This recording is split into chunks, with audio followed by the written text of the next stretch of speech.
नित्य प्रबोधता के जन्मोक्ष मार्गे तम आदिनाथं प्रणमामि नित्यं तम आदिनाथं प्रणमामि नित्यं। बोले श्री आदिनाथ भगवान की, चिंतामणि पार्श्वनाथ भगवान की, अंतिम शासन श्री महावीर भगवान की, गौडेश्वर बाहुबली भगवान की।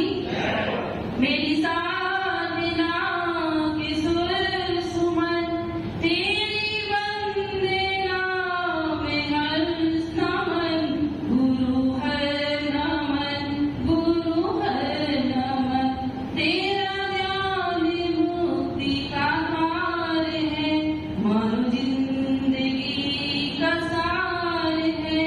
मेरी अर्चना के सुर सुमन तेरी वंदना में हर नमन, गुरु हर नमन, गुरु हर नमन।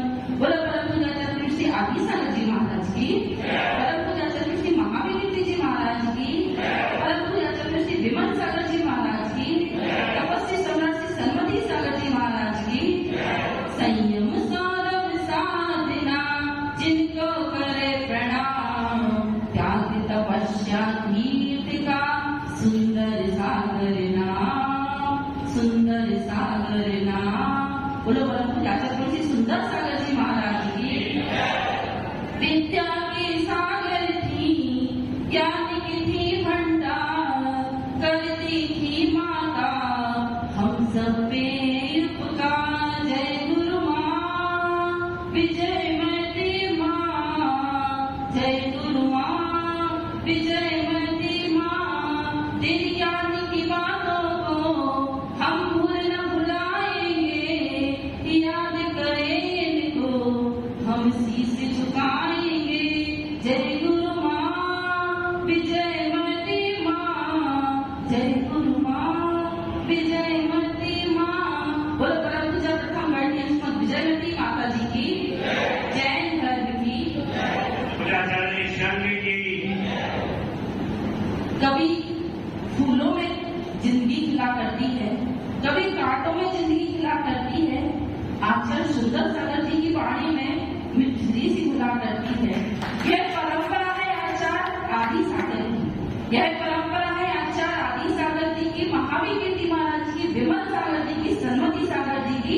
इनके चरणों की धूल बड़ी किस्मत से मिला करती है, इनके चरणों की धूल बड़ी किस्मत से मिला करती है।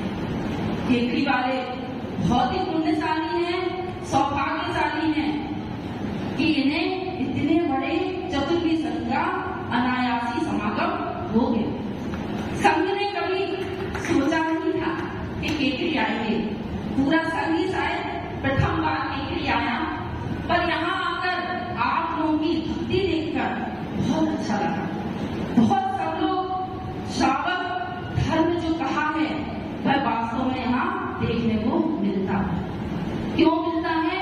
क्योंकि यहाँ साधु समागम होता रहता है, साधु आते रहते हैं, तो आप लोगों को धर्म में रुचि है।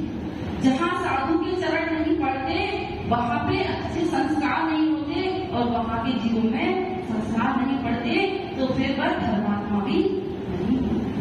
पर प्रवचन तो आप लोग रोज सुनते, बहुत सुने जिंदगी में, क्योंकि बचपन से सुनते आ रहे हो, इसलिए इस कान से सुनते हो और उस कान से निकालते हो। तो नीतिकारों ने कहा है कि श्रोता 3 प्रकार के, एक तो श्रोता, एक श्रोता और एक श्रोता। तो श्रोता श्रावक किसे कहते हैं? जो गुरुओं की वाणी को, भगवान की वाणी को, जिनवाणी को अच्छे ध्यान से सुनता है और अपने जीवन में यथाशक्ति व्रत नियम संयम ग्रहण करता है। और सरोता श्रावक कौन से होते हैं? जो सरोता का काम क्या होता है? काटना छांटना। जैसे कोई सरोता श्रावक हुआ और धर्म सभा में आ गया, अब बस स्रोत भिनभिनाना चालू हो गया कि किस परंपरा के साधु हैं या किसके शिष्य हैं। यह सब उनका काम होता है। कौन से श्रावक का? सरोता श्रावक का। और श्रोता श्रावक कौन से हैं? कि अच्छी बढ़िया एसी लगी है, कूलर लगे हैं, बढ़िया कुर्सी पे बैठ गए, अब रात को तो नींद आती नहीं है, तो थक सभा में आते साथ सोने लगे हैं। पर केकड़ी के ऐसे श्रावक नहीं है। केकड़ी के तो अच्छे श्रोता श्रावक हैं, पर अपनी शक्ति भक्ति से व्रत संयमियां ग्रहण करते हैं और अपने जीवन को पवित्र पावन बनाते हैं। कहते हैं कि जिसके जीवन में गुरु नहीं उसका जीवन सुगम नहीं। जैसे फूल में सुहास का बहुत महत्व है, मिश्री में मिठास का बहुत महत्व है, दीपक में प्रकाश का महत्व है और धर्म में अहिंसा और वीतरागता का महत्व है, वही महत्व हमारे जीवन में गुरु का होना चाहिए। गुरु वह होता है जो हमारे अज्ञान अंधकार को माने अंतम माने अंधकार माने दूर करना, हमारे जो अज्ञान मिथ्यात्व रूपी अंधकार को जो दूर करे उसे गुरु कहते हैं। और प्रवचन का क्या उद्देश्य होना चाहिए? गुरु के प्रवचन सुनने से कम हम सच्चे सम्यक दृष्टि जीव तो बने, सच्चे देव शास्त्र गुरु के अनुयायी तो बने। हमारा सिर नरियर नहीं है कि कहीं भी जाके छोड़ देते, कम से कम मिथ्या का त्याग तो होना ही चाहिए, प्रवचन का उद्देश्य, और गुरुओं के प्रति भक्ति होनी चाहिए। तो जो गुरुओं की कीमत समझते हैं उन्हें गुरु जिस दिन नहीं मिलते उस दिन बहुत अच्छा नहीं लगता, उपवास सा लगता है। जो गुरुओं की कीमत समझते हैं और जो गुरुओं को भार समझते हैं वह सोचते हैं कहाँ से आ गई माता जी, कहाँ से आ गए महाराज जी, अब चौका लगाना पड़ेगा। एक खुशी लगा रहे, अपने सतावस्तों का पूर्ति करने के लिए हमारा कर्तव्य है, और एक भार रूप में लगा रहे। तो दोनों के पुण्य अर्जन में, दोनों की भावना में भी फर्क पड़ेगा, तो वैसा ही उसको पुण्य अर्जन होगा। कहते हैं कि आत्मा की क्या खुराक है, आत्मा को क्या पसंद है, ये तो सिर्फ जब हम गुरु चरणों में आएंगे तो हमें गुरु ज्ञानामृत भोजन परोसेंगे। और हमारी शरीर की क्या खुराक है तो हमारी माता, बहन, बेटी, पत्नी कोई भी व्यवस्था कर देगा भोजन की। लेकिन आत्म तत्व क्या है, आत्मा क्या है, इस तत्व से यह मानव बिल्कुल अनभिज्ञ है। पशु पक्षी तो चलो ना समझ है, वह इससे बहुत दूर है, लेकिन आप तो संगी पंचेंद्रिय हो, मनुष्य पर्याय मिली है, जैन कुल मिला है, इतना अच्छा वातावरण मिला है, मंदिर इतने अच्छे हैं, यहाँ पे मंदिर के आसपास सब आत्माओं का घर है। तो यह सब हमने पूर्व भाव में जो पुण्य किया है उसका फल। अब हमको क्या करना है? पुण्य से पुण्य कमाना है, बनिया बुद्धि लगाना है। ये नहीं लगाना कि हमने पूर्व भाव में जो पुण्य किया अभी हम भोग रहे हैं और परभाव में क्या ले जाएंगे साथ में, ये विचार किया कभी कि परभाव में हमें क्या अपने साथ ले जाना है? तो कम से कम हमें अपने जो श्रावक के सत आवश्यक है उनका पालन तो जरूरी करना है और गुरुओं के चरणों में समर्पित जरूर होना। कहते हैं कि जैसे माटी समर्पित होती है तो क्या बन जाती है? गागर। जब बूंद समर्पित होती है तो क्या बन जाती है? सागर बन जाती है। जब एक बीज समर्पित होता है तो वृक्ष बन जाता है, और एक जब शिष्य समर्पित होता है तो संत बन जाता है, और जब संत समर्पित होता है तो अरिहंत बन जाता है। लेकिन यह समर्पण की जिज्ञासा अंदर से आनी चाहिए। एक दृष्टांत है, एक गुरुजी थे, उन्होंने इनके पास एक शिष्य था। वह शिष्य कई वर्षों से गुरु के पास ज्ञान अर्जन कर रहा था और बहुत सेवा भी करता था। तो गुरु ने खुश होकर उस शिष्य को एक ऐसा दर्पण दिया जिसमें व्यक्ति के अंदर के भाव झलक जाते हैं। ये उदाहरण है, दृष्टांत है, पर ऐसा होता नहीं है। तो वह शिष्य उस दर्पण को पाकर बहुत खुश हुआ, और जैसे ही उसने वह दर्पण अपने गुरु के सामने किया तो क्या देखता है कि गुरु के अंदर ऐसे भाव क्रोध, मान,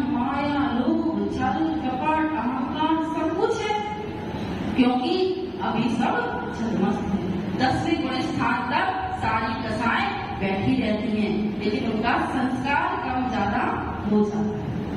कहते अनंतानंदी का कषाय है, आप भी कर रहे, मिथ्या दृष्टि जी भी कर रहा और साधु भी कर रहा, लेकिन सबकी कथाओं में जमीन आसमान का अंतर है। साधु अगर कोई क्रोध कर रहा तो पानी की रेखा की तरह है, जैसे पानी की रेखा आपने खींची और वो तुरंत मिट जाती है। तो अगर गुरु कभी शिष्य पे गुस्सा करते भी है तो वो अनुशासन रखने के लिए, क्योंकि हम सब लोग अलग अलग देश के हैं, कोई गुजरात का, कोई महाराष्ट्र का, कोई राजस्थान का, कोई यूपी का, कोई एमपी का, सबको एक सूत्र में अनुशासन में बांध कर रखना ये गुरु के लिए बहुत मुश्किल हो जाता है। लेकिन फिर भी आचार्य जी का ऐसा वात्सल्य है कि हम सब एक उनके अनुशासन में, उनके वात्सल्य की डोरी में बंधे हुए हैं। तो गुरु के उसने कहा कि अरे मेरे गुरु के अंदर भी ये सब भाव अंदर है। तो वो सोचा कि चलो मैं तो यहाँ से भाग जाता हूँ, मैं चला जाता हूँ। और वह दर्पण लेकर चलते चलते कहाँ आ गया? केकड़ी में आ गया। अब वह केकड़ी में जिसके सामने भी वह दर्पण करता तो सबके अंदर क्रोध, मान, माया, लोभ, छल, कपट सब भाव उसको दिखने लगते। उसको पूरी दुनिया में वो घूमा, पर उसको कहीं भी ऐसा कोई व्यक्ति नहीं मिला जिसके अंदर ये भाव नहीं। वह बहुत घबरा गया संसार से और वापस अपने गुरु के पास पहुंच गया। अब वह गुरु के पास जाके कहने लगा कि गुरु, इस संसार में तो कोई भी ऐसा नहीं है जो निर्विकल्प हो, जो सरल हो, जो सीधा हो, कोई भी ऐसा नहीं है। तो गुरु से जब वो बात कर रहा था तो वो दर्पण उसके हाथ में था। गुरु मुस्कुराए और वह हाथ उसके दर्पण उसके चेहरे के सामने कर दिया। तो वह क्या देखता है कि अरे मेरे अंदर भी इतना सारा क्रोध, मान, माया, लोभ, छल, कपट सब कुछ भरा पड़ा है। तब वह बहुत दुखी हुआ। तो कहते हैं, और उसने गुरु ने कहा कि बेटा, मैंने ये दर्पण दूसरों के दोष देखने के लिए नहीं दिए थे, तुम्हें यह दर्पण अपने दोष निकालने के लिए दिए थे। तो गुरु भी हमको समझा रहे हैं कि जो आपके अंदर क्रोध, मान, माया, लोभ भरा पड़ा है, कसायों को हमें कम करना है। क्योंकि जब तक जीवन में सरलता नहीं आएगी, मोक्ष पाना बहुत सरल है। आप लोगों को बहुत कठिन लगता होगा कि एक टाइम खाना, गर्मी, धूप, प्यास सहन करना, पैदल चलना, लेकिन हम लोगों को एक ग्रस्त धर्म बड़ा कठिन लगता है।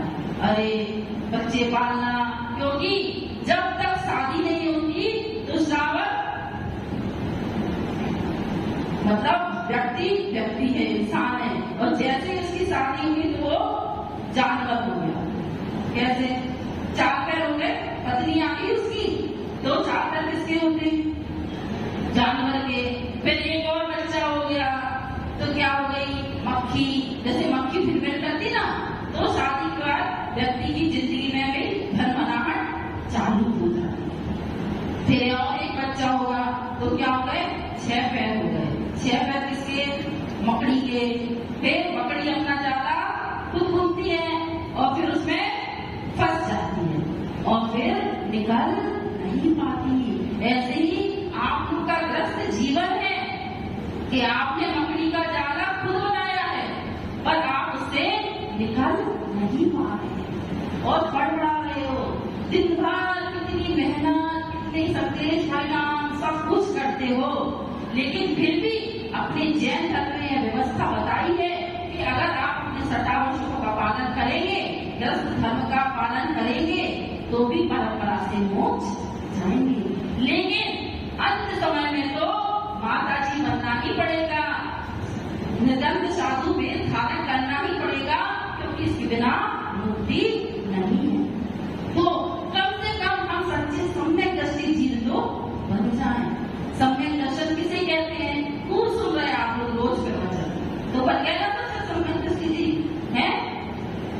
घर में रह के भी हम घर से विरक्त हो सकते हैं। पंच पाप करते हुए भी हमारे अंदर जीव दया होनी चाहिए। जरूरी नहीं है कि धर्म मंदिर में आकर ही किया जाए, हम दिन भर भी धर्ममय जीवन जी सकते हैं। जैसे आप घर के काम करते हो, झाड़ू पोछा करते हो, तो हमें यह हमेशा सोचना चाहिए कि कोई जीव की हिंसा नहीं हो जाए। और हम पानी छान का उपयोग करें, सिर्फ पीने के लिए पानी नहीं छानना, घर के सारे काम करने के लिए पानी, छने पानी का उपयोग करना है। करते हो क्या? नहीं करते। और पानी भी छना कितना पी रहे हैं? सिर्फ एक बार छान लिया और पूरे दिन तक पीते रहते हो। बताते ना आशीषी के छने पानी की मर्यादा कितने मिनट की है? 48 मिनट। तो कोई भी 48 मिनट के बाद छानता है क्या? नहीं छानता। भैया इतना तो करो, कम से कम छान के पानी तो पियो। और घर के सारे काम छने पानी से करो। यह नहीं है कि आपने इस थाली की द्रव इस थाली में डाल दी, या मंदिर में आके अच्छा अभिषेक कर लिया, शांति धारा कर ली, जाप कर लिया, पूजा कर ली। द्रव पूजा कहलाएगी अगर भाव पूजा। द्रव पूजा के बिना भाव पूजा अधूरी है, भाव पूजा के बिना द्रव पूजा अधूरी है। अगर द्रव पूजा और भाव पूजा दोनों करोगे तो हमारी पूजा करना भी सार्थक हो जाएगी।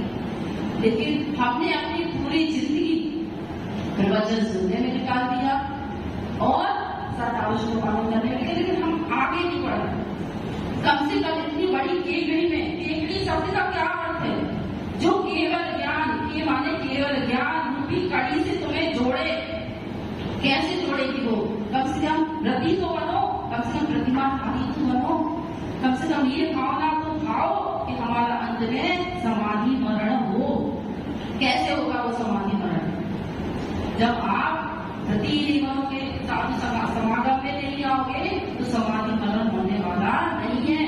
भावना भी खानी है और वह काम भी हमें अपने जीवन में करना है। जब हमारा मनुष्य पर्याय, मनुष्य जन्म लेना सार्थक होगा। नहीं तो इतना मुश्किल है। दोबारा 84 लाख योनियों में भटकते भटकते अब हमें जैन कुल मिला है, सभी पंचेंद्री हुए हैं। कैसे इस समुद्र के में नारी का दाना मिलना फिर भी मिल जाएगा, लेकिन ये जैन कुल मिलना, मनुष्य पर्याय मिलना बहुत मुश्किल है। इसलिए इसको यूं ही व्यर्थ में ना खोए, गुरुओं के प्रवचनों को आत्मसात करे, इस खास संस्कार ना निकाले।